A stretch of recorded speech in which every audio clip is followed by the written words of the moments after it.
व्रतगणों और सौतनों, अब मैं राम जी और सीता जी के आपस में दर्शन करने का वर्णन कर रहा हूं, ध्यानस्थ होकर के सुने। तो नाव के अंदर बहुत सुंदर युवक बैठा हुआ था। उसकी मोर पिछ के मोर पंखों के समान सुंदर छवि थी, इंद्रनील मणि के समान सिद्ध सौंदर्य से युक्त छवि थी, सालग्रामी स्वरूप था। और उसे देख करके, उनके अतुलित सौंदर्य को देख करके सीता का हृदय हरा भरा हो गया। पूर्वानुराग जो है हो गया सीता को। पूर्वानुराग का मतलब यह, सीता तो लक्ष्मी का स्वरूप है ना, विष्णु की पत्नी है ना। हमारी राजस्थानी भाषा में एक कहावत है, भो भो का भरतार, मतलब भव भव के पति है ना। विष्णु भगवान तो लक्ष्मी के भव भव के पति है, अनेक जो है रूप धारण किया जा रहा है। तो उसका पूर्वानुराग विष्णु के प्रति जो हेत है वो गहरा उत्पन्न हो गया। अनेक प्रकार की घटनाएं सीता के हृदय में स्वप्न के समान उगड़ गई है और सीता बहुत प्रसन्न चित्त हो गई है, हिलोरे लेने लगी आनंद रूपी समुद्र में।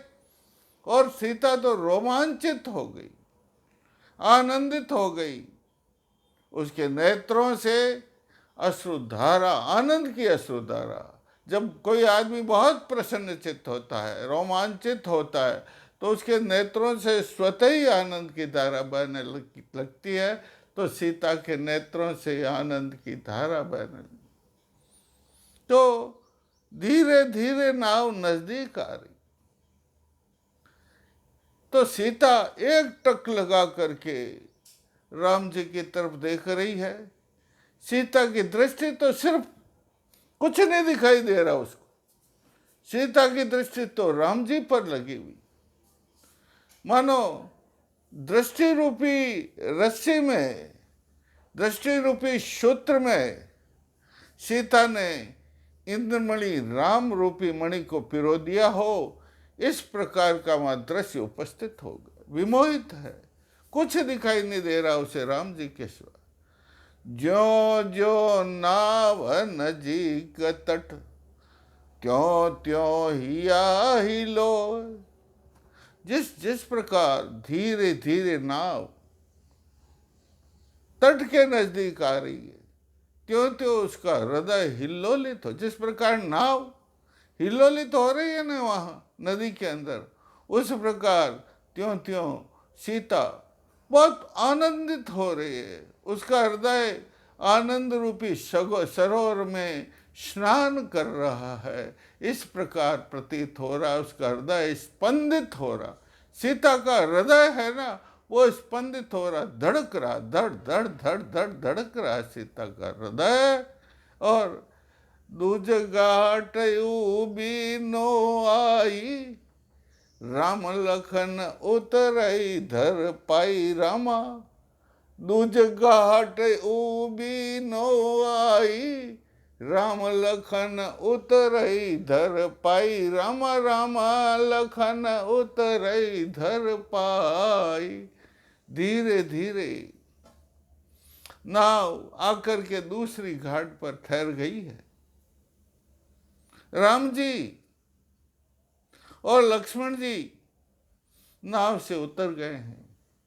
राम जी के चरण कमल उस तट पर अभिमंडित हो गए हैं। वो ऐसे धरा भी प्रसन्न हो गई, वहां की धरा, वहां का तट भी इतना प्रसन्न हो गया मानो राम जी के चरण कमल रूपी स्वस्तिक चिन्ह धरा पर पड़ गए हैं।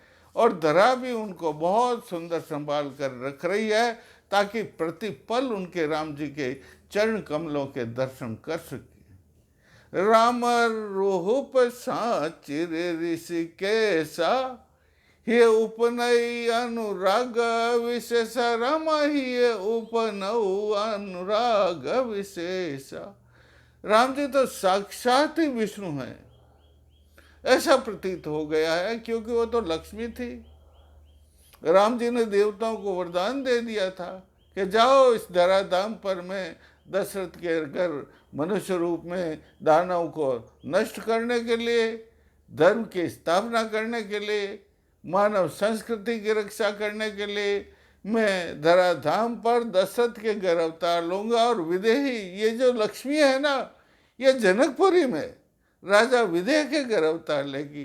तो इस प्रकार वरदान दिया। तो ये लक्ष्मी को तो सब मालूम है, सीता को तो सब मालूम है, इसलिए पूर्वानुराग इसका उत्पन्न हो गया है, बड़ी आनंदित हो रही है।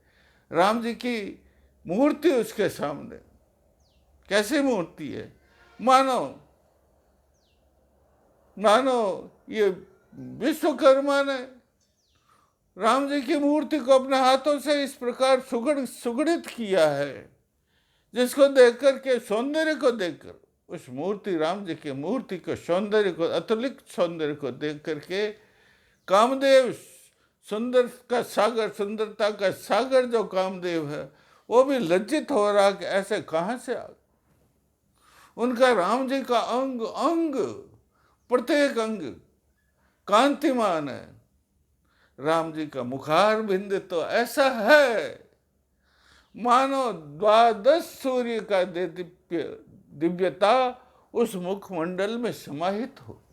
कितना सुंदर मुख है राम जी का। मुखमंडल तो इतना दीप्यमान है, चमकता हुआ लग रहा है, मानो 12 सूर्य एक साथ उदित होते हैं। उनका जो दिव्यता है वो दिव्यता राम जी के मुखमंडल की दिव्यता के अंदर समाहित हो गई। ऐसे राम जी का मुखमंडल दीप्यमान है। राम जी के नेत्र तो मानो कमल के फूल ही है, खिले हुए कमल के फूल ही है। सीता दर्शन कर रही है और राम जी के अधर ऐसे हैं, और अधरों पर जो मुस्कान है वो मानो उसमें संमोहनी मंत्र है। सीता तो उनकी मुस्कान रूपी रस्सी में बंध गई है। वो मान लो उनकी मुस्कान में सम्मोहित मंत्र हैं, और राम जी की भुजाओं में सहस्र हाथियों का बल है। राम जी के स्कंद पर धनुष लटका हुआ है, उसका नाग के समान फण है।